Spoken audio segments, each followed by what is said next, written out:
السلام علیکم۔ آج ہم بات کریں گے کہ مسلمانوں نے کس طرح سیریا اور فلسطین کو فتح کیا تھا۔ جب میں سیریا کی بات کرتا ہوں سو اٹ ڈزنٹ مین کہ میں آج مڈل ایسٹ کے اندر سیریا کے نام سے جو کنٹری موجود ہے تو میں اس کی بات کر رہا ہوں۔ نو، میں اس وقت کے سیریا کی بات کر رہا ہوں جب مسلمانوں نے اس کو فتح کیا تھا 636 میں، جسے ہم کہتے ہیں بیٹل آف یرمک۔ اگر آج آپ مڈل ایسٹ کے اندر دیکھیں گے تو وہاں پر بہت ساری کنٹریز موجود ہے۔ مثال کے طور پر وہاں پر سیریا ایک کنٹری ہے، پھر اس کے ساتھ جارڈن ہے، پھر سیریا کے اس سائڈ پر لیبنان ایک کنٹری ہے، اور لیبنان کے ساؤتھ میں فلسطین ایک کنٹری ہے، اور اب تو فلسطین کے اندر بھی ایک کنٹری بن چکی ہے جسے ہم کہتے ہیں اسرائیل۔ تو لہٰذا آج وہاں پر یہ سارے ممالک موجود تھے، لیکن اگر اس وقت کی بات کی جائے جب مسلمانوں نے اس ایریا کو فتح کیا تھا، اس پورے علاقے کو فتح کیا تھا 636 میں، تو اس وقت یہ سارے ممالک وہاں پر موجود نہیں تھے۔ ان سارے ممالک کا کوئی وجود ہی نہیں تھا، اور اس پورے علاقے کو کہا جاتا تھا سیریا۔ اچھا، عرب کے لوگ اس کو شام کے نام سے پکارتے تھے، اور اس کی مین وجہ یہ تھی کہ شام کا مطلب ہے لیفٹ لینڈ، بائیں والی زمین، بائیں والا علاقہ۔ تو چونکہ یہ سیریا عرب کے لیفٹ میں واقع ایک علاقہ تھی، اسی وجہ سے عرب کے لوگ اس کو شام کے نام سے پکارتے تھے۔ اگر اس وقت کی ورلڈ میپ کی بات کی جائے تو ایک تو عربین پیننسولا تھی نیچے، جس میں یہ عرب لوگ رہتے تھے جو مسلمان رہتے تھے۔ اچھا، عرب کے رائٹ میں اوپر کی طرف پرشین امپائر تھی، جسے اس ٹائم عرب کے لوگ سسینٹ امپائر کہتے تھے، اور لیفٹ سائڈ میں اوپر کی طرف رومن امپائر تھی، جسے مسلمان اس وقت بائزنٹائن امپائر کے نام سے پکارتے تھے۔ اچھا، جو سیریا والا علاقہ تھا جس کو مسلمانوں نے فتح کیا تھا، تو اس وقت وہ رومن امپائر یعنی کہ بائزنٹائن امپائر کا ایک پروونس تھا، ان کا ایک صوبہ تھا۔ سیریا بھی ان کا ایک صوبہ تھا۔ اس کے علاوہ جو نیچے کی طرف جو مصر ہے جسے ہم ایجپٹ کہتے ہیں، وہ بھی ان کا ایک صوبہ تھا، اور پھر مصر کے ساتھ جتنا بھی علاقہ ہے موروکو تک، جس میں آج کا لیبیا ہے، تونیشیا ہے، الجیریا ہے، اور موروکو ہے جسے ہم کہتے ہیں نارتھ افریقہ، تو یہ پورا علاقہ جو تھا وہ رومن امپائر کے انڈر تھا۔ تو لہٰذا جو سیریا اس وقت سیریا تھی جس کو مسلمانوں نے فتح کیا تھا اس وقت، تو اس ٹائم کنکیسٹ کے ٹائم میں یہ رومن امپائر کا ایک پروونس تھا۔ اچھا، یہ ان کا پروونس تھا اور باقی علاقے بھی ان کے انڈر تھے، اور جو رومن امپائر کا جو ہیڈ کوارٹر تھا تو وہ تھا کنسٹنٹینوپل میں۔ کنسٹنٹینوپل جو ہے وہ آج جو ماڈرن ترکی ہے، جدھر ترکس رہتے ہیں، تو یہ کنسٹنٹینوپل تھا، یہاں پر ان کا کیپٹل تھا۔ اور جو رومن امپائر کا جو ایمپرر تھا تو اس کا نام تھا ہیریکلیس، تو ہیریکلیس کا ہیڈ کوارٹر اس جگہ پر تھا، اور وہ یہاں پر اسٹیشن تھا، یہاں سے وہ اس پورے علاقے کو کنٹرول کرتا تھا۔ اچھا، اگر سیریا کے اندر لوگوں کی بات کی جائے تو سیریا کے اندر گریکس تھے بہت بڑی تعداد میں،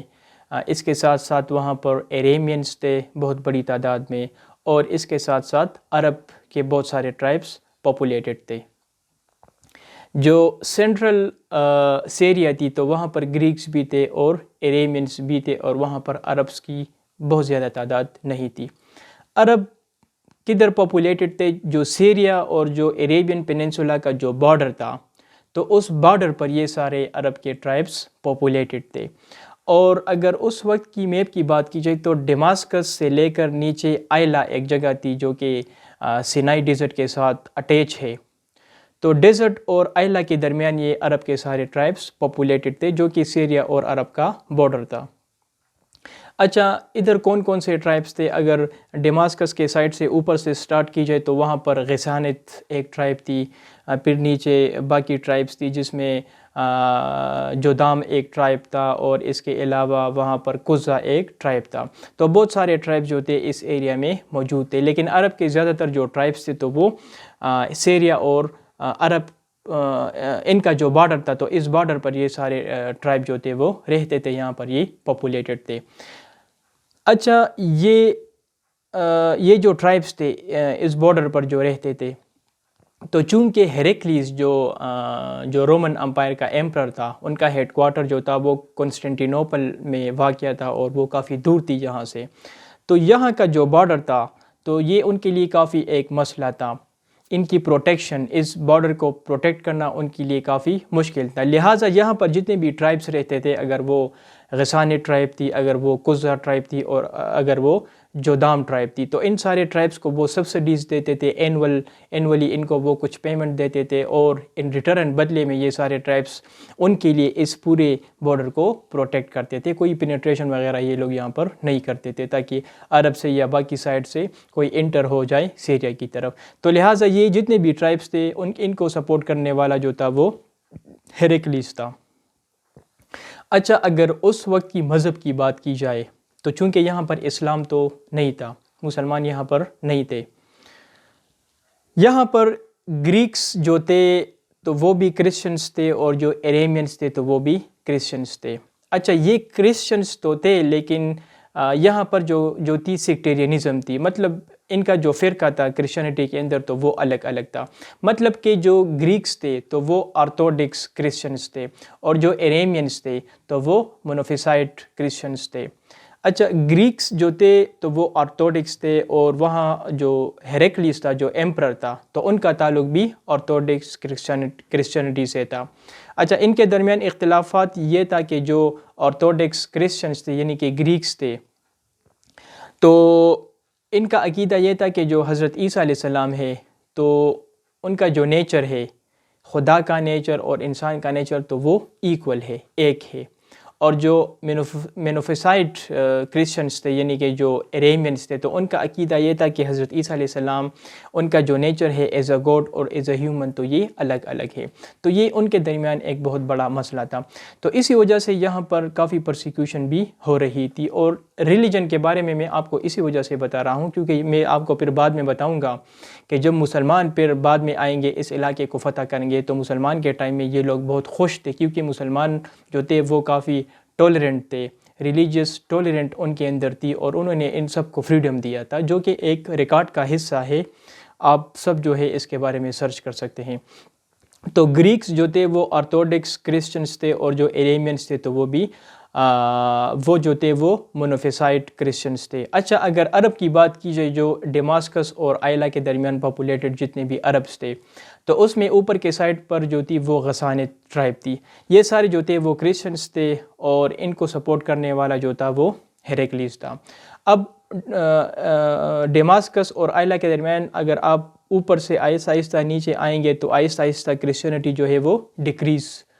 ہوگی، مطلب کہ جو غسانیہ ٹرائب تھا جو اوپر کی طرف پاپولیٹڈ تھا جو کہ کافی قریب تھے ہیریکلیس کے سائڈ پر، تو وہ وہاں پر کرسچینٹی اور کرسچن جو تھی ان کی ایک بہت بڑی تعداد تھی۔ پھر اگر آپ نیچے آئیں گے آہستہ آہستہ تو پھر کرسچینٹی کم ہوتی ہے، اور پھر آخر میں جو قزح اور جودام ٹرائب تھی تو وہ زیادہ تر پھر پیگنس تھے، تو یہ وہاں پر ایک ریلیجن کا ایک وہ تھا، ایک خاکہ تھا جو میں نے آپ کو ابھی بتایا ہے۔ اچھا، اب بات کرتے ہیں کہ مسلمان جو تھے انہوں نے اس ایریا کو کیوں فتح کیا،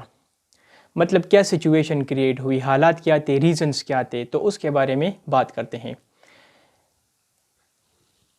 عرب کے لوگ اور رومن امپائر کے درمیان فرسٹ ٹائم کلیشز شروع ہوئی تھی حضرت محمد صلی اللہ علیہ وآلہ وسلم کے ٹائم میں۔ وہ یہ تھی کہ وہ ایک جنگ ہے جو میں نے ڈسکس کیا ہے جب میں حضور صلی اللہ علیہ وآلہ وسلم کی سیریز کر رہا تھا اس سیزن 2 سے پہلے سیزن 1 میں، تو اس میں ہم نے ایک بیٹل ڈسکس کی تھی جسے جو کہ کافی مشہور ہے، وہ ہے battle of Mutah. Battle of Mutah جو تھی وہ it was the first battle between Muslims and Romans, مسلمان اور جو رومنس تھے تو ان کے درمیان یہ پہلا ایک معرکہ تھا۔ اچھا، یہ بیٹل اسی وجہ سے ہوئی تھی کہ حضور صلی اللہ علیہ وآلہ وسلم نے اوپر ایک ویسل سٹیٹ تھی تو وہاں پر اپنا ایک ایمبیسڈر بھیجا تھا جس کا نام تھا حارث بن عمیر۔ حارث بن عمیر جب وہاں پر گیا اور حضور صلی اللہ علیہ وآلہ وسلم کا پیغام وہاں ایک سٹیٹ تھا ان کے رولر کو دیا، تو جب وہ واپس آ رہا تھا مکہ کی طرف تو راستے میں جو غسانت ٹرائب تھی جو کہ کرسچنس تھے اور جو کہ ایک ویسل اسٹیٹ تھا، اور ان کو سپورٹ کرنے والا ہیریکلیس تھا، رومن امپائر تھا. تو وہ مسلمانوں کی امپائر کو ان کا سر جو ہے وہ قلم کرتے ہیں اور ان کو کافی بے دردی کے ساتھ قتل کرتے ہیں. تو لہٰذا یہ ایک بلیٹنٹ وائلیشن تھا اس وقت انٹرنیشنل لا. آج اگر آپ کی بات کرے، آج کی بات کی جائے تو آج بھی یہ ایک وائلیشن ہے، اور اس ٹائم بھی یہ آپ نہیں کر سکتے تھے، آپ ایمبیسیڈر کو قتل نہیں کر سکتے تھے. تو لہٰذا یہ ایک کرائم تھا، ہائی ٹریزن تھا یہ. لہٰذا اس کے بعد حضور صلی اللہ علیہ وآلہ وسلم نے رومن کے خلاف جہاد ڈکلیئر کی، اور پھر ان کے درمیان بیٹل آف متہ ہوئی. اگرچہ وہ جنگ مسلمانوں نے جیتی نہیں تھی، لیکن یہ پہلی جنگ ہوئی تھی مسلمان اور رومن کے درمیان. اچھا، پھر ہوتا یوں ہے کہ تو یہ ان کے درمیان فرسٹ ٹائم یہ کلیشز شروع ہوئے تھے. پھر ہوتا یوں ہے کہ پھر ایک اور جنگ ان کے درمیان ہوتی ہے، بیٹل آف تبوک. وہ جنگ جو ہے، مسلمان جو ہے وہ مدینے سے جاتے ہیں ادھر سیریا بارڈر کے قریب، اور وہاں سے بھی ملٹری آتی ہے، لیکن یہ جنگ ان کے درمیان نہیں ہوتی. اور اس کی مین وجہ یہ تھی کہ جو بیٹل آف متہ ہوئی تھی، تو بیٹل آف متہ کے بعد ہیریکلیز نے جو سیریا اور عرب بارڈر پر جو ٹرائبس رہتے تھے، جس میں مین ٹرائبس جو تھے وہ قزہ تھی اور جدام تھی، تو ان ٹرائبس کو چونکہ میں نے آپ کو بتایا کہ وہ ان کو سبسڈیز دے رہا تھا، اینول پیمنٹ ان کو دے رہا تھا، تو اس جنگ کے بعد ہیریکلیز نے ان سارے ٹرائبس کو پیمنٹ دینا بند کر دیا تھا. لہٰذا ان لوگوں نے سائڈ چینج کیا، اور بیٹل آف تبوک جب ہو رہی تھی تو اس دوران ان ٹرائبس نے مسلمانوں کے ساتھ ایگریمنٹس کیے، اور یہ مسلمانوں کے جو ہے وہ ساتھی بن گئے. اب مسئلہ یہ بن گیا تھا اس ٹائم کہ چونکہ یہ جو ٹرائبس تھے اس سیریا اور عرب کے بارڈر پر جو پاپولیٹڈ تھے، تو چونکہ ہیریکلیس ان کو اسی وجہ سے سپورٹ کر رہا تھا تاکہ ان کا جو بارڈر ہے عرب کے ساتھ وہ پروٹیکٹ ہو اور سیکیورٹی جو ہے وہ سٹرونگ ہو. تو لہٰذا جب یہ ٹرائب جو ہے وہ سوئچ چینج کرتے ہیں عرب سائڈ پر حضور صلی اللہ علیہ وسلم کے ساتھ، جب وہ ایگریمنٹ کرتے ہیں، تو پھر یہ ان کے لیے ایک بہت بڑا مسئلہ بن جاتا ہے. اور پھر اس کے بعد ان کے درمیان بہت سارے کلیشز شروع ہوتے ہیں. اچھا، اگر حضرت ابوبکر صدیق رضی اللہ تعالیٰ عنہ کی بات کی جائے، تو جب حضور صلی اللہ علیہ وآلہ وسلم وفات ہوتے ہیں، تو اس کے بعد میں نے آپ کو بتایا تھا کہ حضرت عمر فاروق رضی اللہ تعالیٰ عنہ حضرت ابوبکر صدیق رضی اللہ تعالیٰ عنہ کے ٹائم میں اس طرح ہوتا ہے کہ ان کے خلاف بہت سارے قبائل جو ہے وہ بغاوت کرتے ہیں، اور ان کو as a caliphate, as a خلیفہ ماننے سے وہ انکار کرتے ہیں، جس کے بعد پھر ردہ وار ہوتی ہے، ان سارے ٹرائبس کو وہ کرش کرتے ہیں. اچھا، ان ردہ وارز کے دوران اس طرح ہوتا ہے کہ حضرت ابوبکر صدیق رضی اللہ تعالیٰ عنہ ایک صحابی تھے جس کا نام تھا خالد بن سید. تو خالد بن سید کو وہ بیچتے ہیں سیریا اور عرب کا جو بارڈر تھا اس کے قریب، اور ان کو یہ حکم دیتے ہیں کہ آپ اس طرح کریں کہ وہاں پر جائیں، اور وہاں پر جو عرب کے ٹرائبس ہیں تو آپ ان کو مانیٹر کریں، ان پر آپ نظر رکھیں کہ وہ اگر بغاوت کریں گے تو آپ ان کو کرش کریں، اور ہمیں آپ انفارم رکھیں، وہاں کی جو ڈیولپمنٹس ہیں تو وہاں سے آپ ہمیں انفارمڈ رکھے. اچھا، پھر کیا ہوتا ہے کہ جب خالد بن سید جاتے ہیں تو وہ اس طرح کرتے ہیں کہ وہ حضرت ابوبکر صدیق رضی اللہ تعالیٰ عنہ کے حکم کو جو ہے وہ ڈس اوبے کرتے ہیں، اور وہ سیریا کی ٹریٹری کے اندر داخل ہوتے ہیں. جب وہ داخل ہوتے ہیں تو ان کے اور رومن امپائر ملٹری کے درمیان پھر ایک کلیشز وغیرہ ہوتی ہے، جس کے نتیجے میں خالد بن سید کا جو بیٹا ہے تو وہ شہید ہوتا ہے، اور کچھ مسلمان جو ہے وہ زخمی کی حالت میں مدینہ آتے ہیں. تو جب وہ مدینہ آتے ہیں تو اس کے بعد جب ابوبکر صدیق رضی اللہ تعالیٰ عنہ اس کے بارے میں شورا میں وہ ڈسکس کرتے ہیں، اس پر جب وہ بحث کرتے ہیں، تو پھر وہاں پر وہ ڈیسائیڈ کرتے ہیں کہ اب ہمیں سیریا پر اٹیک کرنی ہوگی، اس علاقے کو ہمیں فتح کرنی ہوگی. تو یہاں سے پھر یہ جنگ شروع ہوتی ہے. اچھا، اب اس طرح کرتے ہیں کہ حضرت ابوبکر صدیق رضی اللہ تعالیٰ عنہ وہاں پر ملٹری بھیجنے کے لیے ایک جنگ شروع کرنے کے لیے وہ اس طرح کرتے ہیں کہ 5 ڈویژنز فارمڈ کرتے ہیں ملٹری کی. پہلا جو ڈویژن تھا تو اس کے اندر تقریباً کچھ 5000 سولجرز تھے، اور ان 5000 سولجرز کے اوپر وہ یزید بن ابو سفیان کو جو ہے ایز اے کمانڈر مقرر کرتے ہیں. یہ وہ والا یزید نہیں تھا جس نے کربلا کے اندر جس کا نام آتا ہے، یہ وہ والا یزید نہیں تھا، یہ ابو سفیان کا بیٹا تھا یزید. تو یزید ابو سفیان کی لیڈرشپ میں وہ فرسٹ ڈویژن بناتے ہیں 5000 ملٹری، اور اس کے ساتھ اس کا بھائی معاویہ رضی اللہ تعالیٰ عنہ جو بھی ابو سفیان کا بیٹا تھا، جو کہ بعد میں پھر 20 سال وہاں پر گورنر رہے گا، تو وہ بھی اس کے ساتھ ہوتا ہے، یزید کے ساتھ. تو یہ ایک ڈویژن تھا. اس کے ساتھ دوسرا ڈویژن وہ بناتے ہیں، اس میں بھی 5000 ملٹری تھی،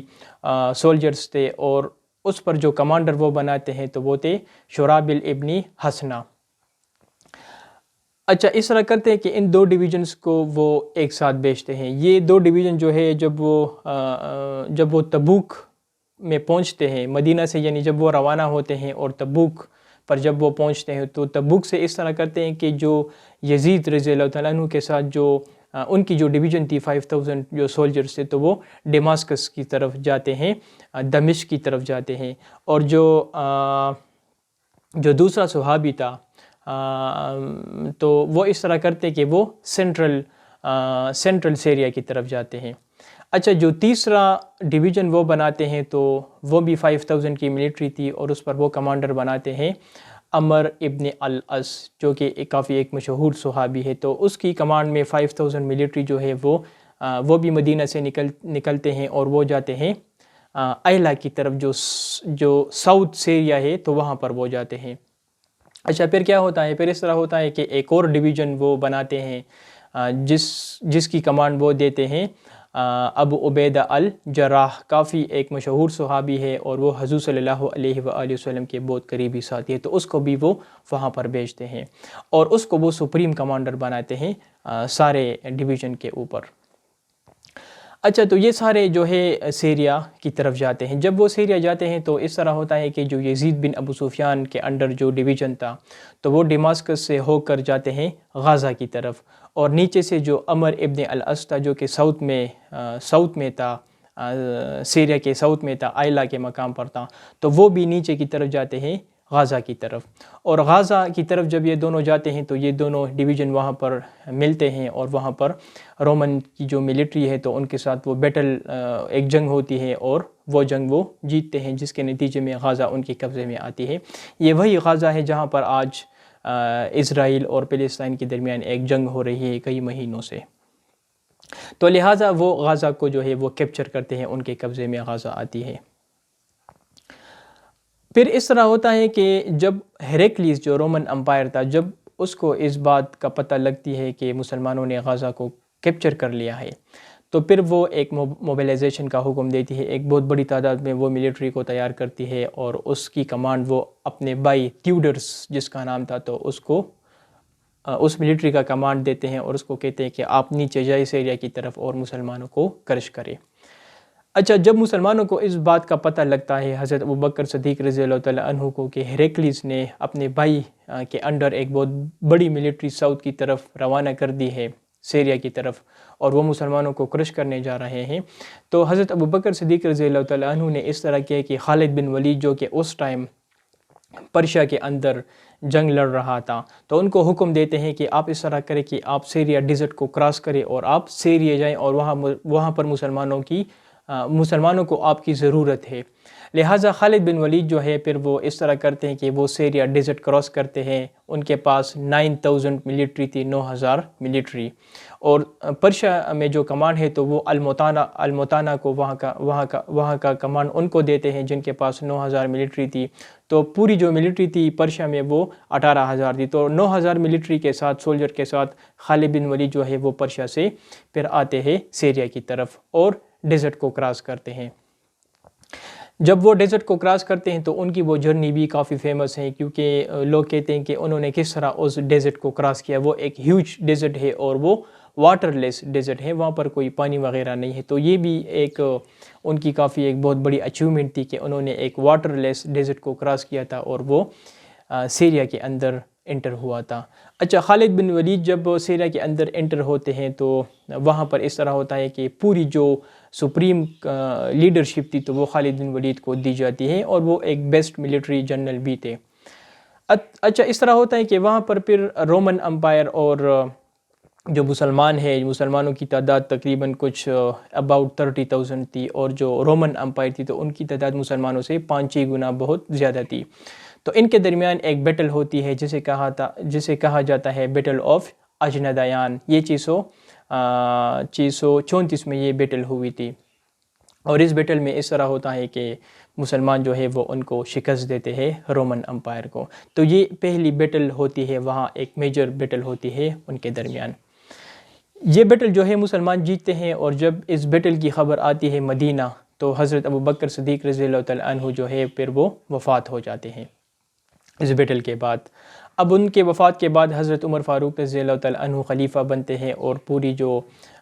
کمانڈ ہے تو وہ ان کے پاس چلی جاتی ہے. لہٰذا وہ مسلمانوں کو حکم دیتے ہیں کہ آپ جو ہے اس جنگ کو جاری رکھیں. اچھا، پھر کیا ہوتا ہے؟ پھر ہوتا یہ ہے کہ اس کے بعد مسلمان جو ہے وہ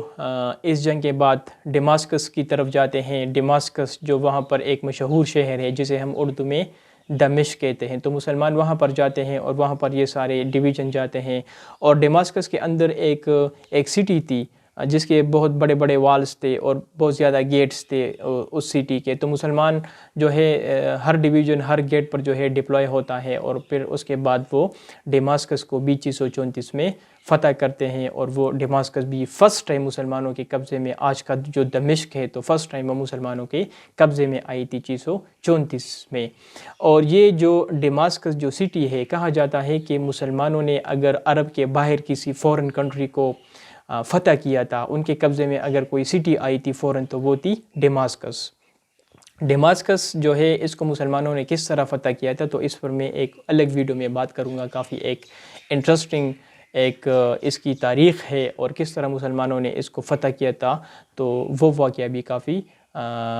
انٹرسٹنگ ہے. تو اس پر میں ایک الگ ویڈیو میں بات کروں گا. تو اس طرح ہوتا ہے کہ مسلمان جو ہے وہ ڈماسکس کو بھی فتح کرتے ہیں. اور جب مسلمان ڈماسکس کو فتح کرتے ہیں جو کہ سیریا پروونس کا ایک کیپٹل بھی تھا، تو اس کے بعد ہیریکلس جو ہے وہ دوبارہ ایک موبلائزیشن کا حکم دیتے ہیں، اور ایک بہت بڑی تعداد میں جو ہے ملٹری، آئی تھنک کہا جاتا ہے کہ مور دین 1 لاکھ ان کی اسٹرینتھ تھی، اور وہ نیچے جاتے ہیں سیریا کی طرف. اور جب وہ سیریا کی طرف جاتے ہیں تو پھر ان کے درمیان اور مسلمانوں کے درمیان جو ہے ایک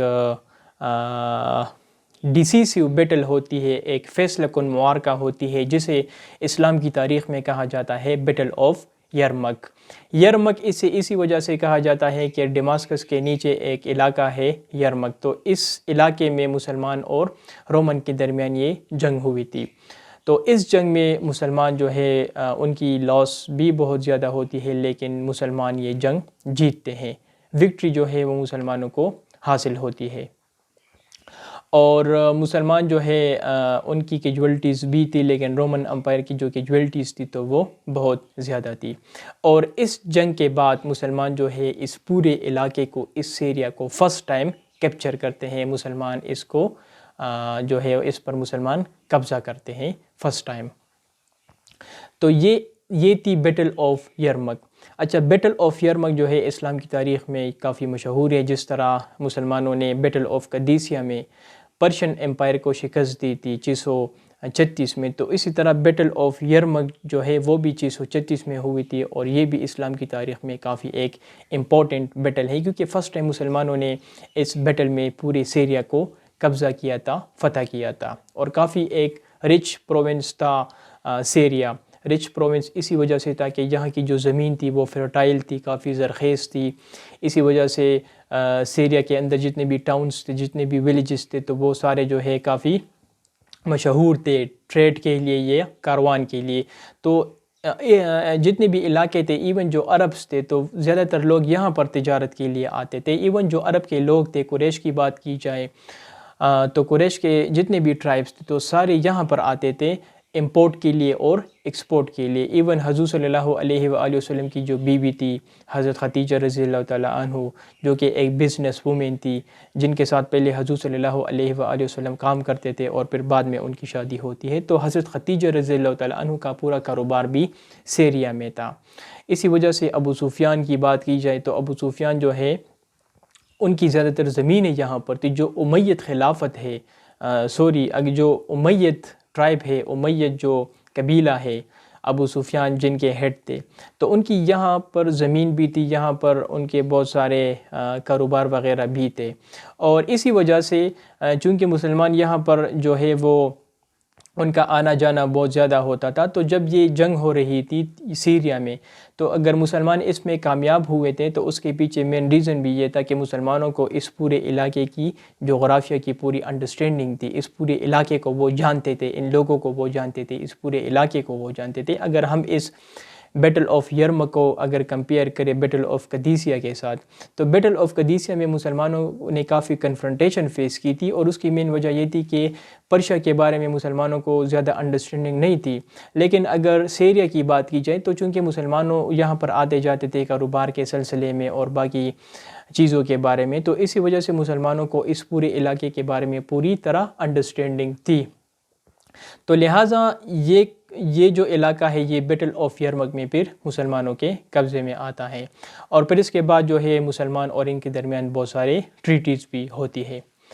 اچھا، جب مسلمان یہاں پر آتے ہیں تو پھر کیا ہوتا ہے کہ جو ریلیجیس پرسیکیوشن تھا جو کہ ہیریکلیس کر رہا تھا ایریمینس کے اوپر، جو کہ مونوفیسائٹ سیکٹ سے ان کا تعلق تھا، تو پھر جب ہم اس کی تاریخ دیکھتے ہیں تو ایک عطر ہے جس کا نام ہے سر ویلیم فرماتے ہیں کہ جو پرسیکیوشن ان ایریمینس پر ہو رہا تھا ہیریکلیس کے ٹائم میں، تو پھر حضرت عمر فاروق رضی اللہ تعالیٰ عنہ نے جب اس ایریا کو فتح کیا تھا تو اس کے بعد یہاں پر جو ایریمینس تھے تو وہ کافی خوش تھے، اور اس کی مین وجہ یہ تھی کہ مسلمانوں نے ان کے ساتھ ٹریٹیز کی تھی، اور اس ٹریٹیز کے اندر ان کو فریڈم بھی حاصل تھا، لبرٹی بھی حاصل تھی. اس ٹریٹیز کے اندر مسلمانوں نے ان کے ساتھ یہ ایگریمنٹ کیا تھا کہ ہم آپ کے ریلیجیس پلیسز کو، ورشپ پلیسز کو، آپ کے چرچز کو، سیناگاگس کو، ان سب کو ہم پروٹیکٹ کریں گے. آپ کا جو مذہب ہے آپ اپنے مذہب کو فالو کریں، آپ کے پاس اپنی جو زمین ہے اس زمین کو بھی آپ رکھ سکتے ہیں. لیکن اس طرح مسلمانوں نے کیا تھا کہ مسلمانوں نے ان سب کے اوپر ایک ٹیکس لگایا تھا کہ آپ ہمیں اس کے بدلے میں ٹیکس دیں گے. تو یہ ان کے درمیان ایک ایگریمنٹ تھی. اور اس کے علاوہ کہا بھی جاتا ہے کہ ایریمینس جو تھے وہ اتنے خوش تھے کہ انہوں نے کبھی یہ وش نہیں کیا تھا کہ ہم جو پہلا جو رومن امپائر تھا کہ وہ دوبارہ آ جائے. تو لہٰذا مسلمانوں کے انڈر یہ سارے خوش تھے. اور فرسٹ ٹائم جو ہے کہا جاتا ہے کہ عمر فاروق رضی اللہ تعالیٰ عنہ نے بیٹل آف یرمک کے بعد یہودیوں کو فرسٹ ٹائم اجازت دی کہ آپ یہاں پر آ سکتے ہیں اور آپ یہاں پر رہ سکتے ہیں، کیونکہ اس سے پہلے یہودیوں کو 7 AD میں